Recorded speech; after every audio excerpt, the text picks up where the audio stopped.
یہ بات؟ میں اب آپ کے سامنے یہ جو جاوید علی نے بات رکھی، یہ ہر طرح ہم کنفرم کر سکتے ہیں. قرآن کے اوپر ہاتھ رکھنے کے لیے میرے سامنے تیار تھے. یہ عثمان ڈار کو پھنسانے کے لیے، اس کو کرپشن کیسز میں لانے کے لیے، یہ ساری چیز، یہ جو اس سے 164 کا بیان دلوایا گیا، اور پھر بیوی بچوں کو ساتھ والے کمرے میں لا کے ان کو کہا کہ اس کو ننگا کریں گے. یہ سیدھی بات بتائے، بیوی کو کہا کہ اس کو ننگا کر کے اس کی تصویریں بنائیں گے اور پھر فیس بک پہ چلائیں گے. میں آج اپنی بڑے رسپیکٹ سے، میں اپنی عدلیہ سے، میں اپنی چیف جسٹس صاحب سے کہنا چاہتا ہوں کہ دیکھیں، میں اب سے نہیں، جب سے ہماری حکومت گئی ہے، میں تب سے کہتا رہا ہوں کہ ہمارے بنیادی حقوق کی حفاظت کون کرے گا. شہباز گل کو اٹھایا، اس کو ٹارچر کیا گیا، اس کو ننگا کیا گیا، اس کو لٹکایا گیا اوپر، اس کو مارا گیا. اس سے بیان دلوا رہے تھے کہ عمران خان کے خلاف سٹیٹمنٹ دو، جو اس کو کہہ رہے تھے عثمان ڈار کے خلاف سٹیٹمنٹ دو. اس کو میں تب بھی، میں نے صرف ایک میرے منہ سے نکل گئی اور غصے میں نکل گئی کہ ہم جس جج نے ان کو ریمانڈ دلوایا تھا واپس، شہباز گل کو واپس جیل میں، جب وہ ٹارچر ہوا تھا، تو میں نے کہا قانونی کارروائی کریں گے. میرے اوپر کنٹیمپٹ نوٹس کیا گیا، لیکن کوئی کسی نے ایک کسٹوڈیل ٹارچر ساری دنیا کے اندر منع ہے. کسٹوڈیل ٹارچر کے اوپر کچھ نہیں ہوا. پھر اعظم سواتی کو اٹھایا گیا اور ساری قوم کے سامنے جو اعظم سواتی نے اپنے زبان سے بتایا کہ اسے کیا گیا ہے، ایک ٹویٹ کے اوپر، اس کا صرف ایک ٹویٹ کر دی تھی اس نے کہ NRO2 باجوہ نے دیا، جو سب قوم جانتی ہے. اس کے اوپر جو اس سے کیا گیا، پھر ویڈیو بھیجی گئی اس کی بیوی اور اس کی بیٹی کو. ایسی چیزیں اس ملک کی تاریخ میں کبھی نہیں ہوئی، یا میں تو نہیں کبھی سنی تھی ایسی چیزیں. شاید دہشت گردوں سے ہوتی ہوں، شاید کوئی باہر کے جاسوسوں سے ہوتی ہو، غداروں سے، لیکن اپنے شہریوں کو اس طرح کرنا اس ملک کی تاریخ میں کبھی نہیں ہوا.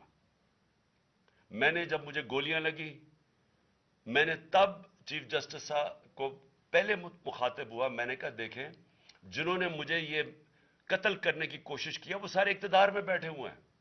اس میں یہ جو ایک آدمی ڈرٹی ہیری جب سے جنرل باجوہ لے کے آیا یہاں، تب سے یہ تشدد شروع ہوا ہے. شہباز گل کا، اعظم سواتی کا، مجھے گولیاں لگی.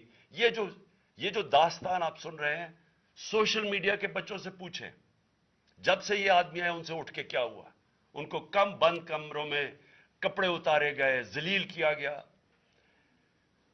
ایک ماں باپ نے مجھے کال کی، انہوں نے کہا ابھی تک ان کا بیٹا نارمل نہیں ہوا.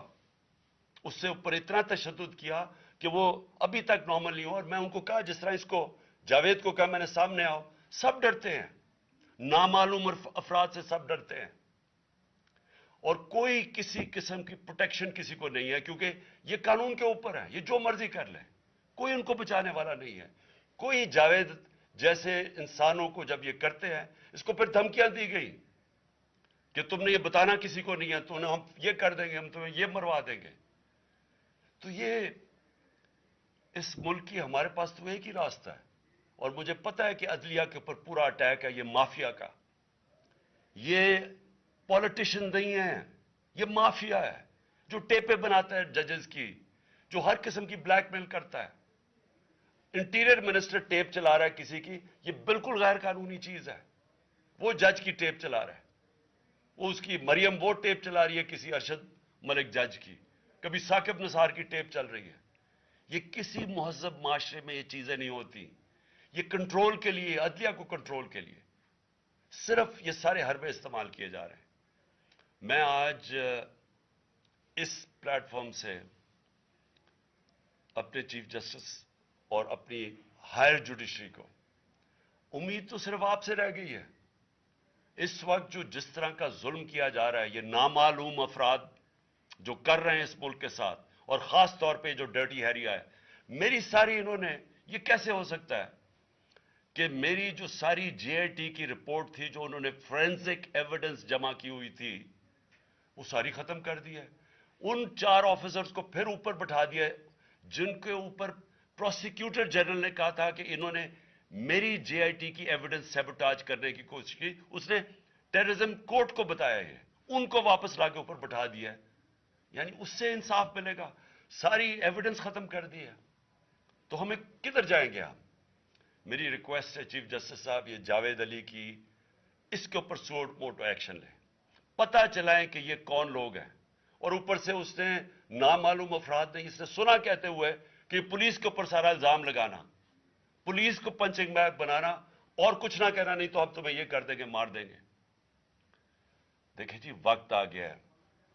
میں اپنی جوڈیشری سے یہ کہنا چاہتا ہوں کہ یہ جو بھی آپ کا سب سے بڑی جوڈیشری کی سب سے بڑی ذمہ داری ہمارے بنیادی حقوق کی حفاظت کرنا ہے. یہاں جس طرح یہ رجیم چینج کے بعد جس طرح بنیادی حقوق ختم کیے گئے ہیں, لوگوں کو لاوارث چھوڑ دیا ہے, سمجھ نہیں ہے لوگ جائیں کدھر انصاف کے لیے. ہم نے ایک پرامن احتجاج جیل بھرو تحریک شروع کی. جو لوگوں کو اٹھا کے لے کے جا رہے ہیں ان کو کپڑے نہیں دے رہے ہیں, ان کو دور دور لے گئے ہیں, کسی کو اٹک ڈرانے دھمکانے سے خوف پھیلا رہے ہیں. ایک طرف ایک پرامن احتجاج تاکہ ملک میں نقصان نہ پہنچے. اب ہماری قوم آگے مشکل میں ہے, مہنگائی میں ڈوب گئی. کبھی پاکستان کی تاریخ میں 41% مہنگائی انفلیشن نہیں ہوئی, چھوڑ کے گئے تھے 12% تھی, آج 41% ہے. ہم اس کے احتجاج کریں کہ چور اوپر بٹھا دیے, این آر او مل گیا ہے, پکڑ کے یہ حالات ہوتا ہے, سب کو ڈرانا دھمکانا, جرنلسٹ کو, صحافیوں کو, ٹی وی چینلز کو. تو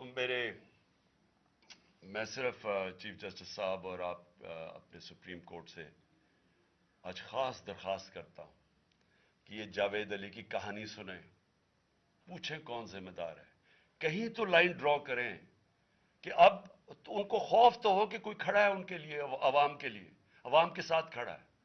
کوئی تو ایکشن لیں تاکہ عوام کو کوئی حوصلہ ہو کہ ہماری عدلیہ ہمیں بچائے گی. کون بچائے گا جاوید؟ سوچیں کہ بیوی بچوں کو ساتھ والے کمرے میں جا کے کہتے ہیں اس کو ننگا کر کے ہم اس کی تصویریں بنائیں گے. یہ کون سے معاشرے میں ہوتا ہے؟ یہ کون, یہ کوئی غدار ہے؟ کوئی ایک چوکی دار کی کلاس 4 کی نوکری کر رہا ہے, اس سے اٹھا کے یہ کیا کہ جی اس کے خلاف ایویڈنس دے, کہ وہ دیکھیں جی کتنا آپ نے اس کے لیے کتنی پتہ نہیں کدھر سے اس نے کلاس 4 کے چوکی دار نے پتہ نہیں کیسے پیسے بنا کے دینے تھے اس کو, لیکن کوئی ایویڈنس مل جائے تاکہ کسی طرح تحریک انصاف کا جو سیالکوٹ کا ہمارا ڈسٹرکٹ کا پریزیڈنٹ ہے اس کو کسی طرح گندا کیا جائے اور اس کو کسی طرح نااہل کیا جائے, کسی طرح اینٹی کرپشن میں آ جائے. اور یہ ہے پنجاب کی جو انہوں نے کیئر ٹیکر گورنمنٹ, یہ جو ایک بددیانتدار ایک میں اس کا نام مجھے سمجھ نہیں آتا کہ ایسا گھٹیا چیف الیکشن کمیشن اس ملک کی تاریخ میں نہیں آیا کہ شرم نہیں آئی کہ نیوٹرل کیئر ٹیکر یہ حرکتیں کرتا ہے. یہ نیوٹرل کیئر ٹیکر کے نیچے ہو رہا ہے.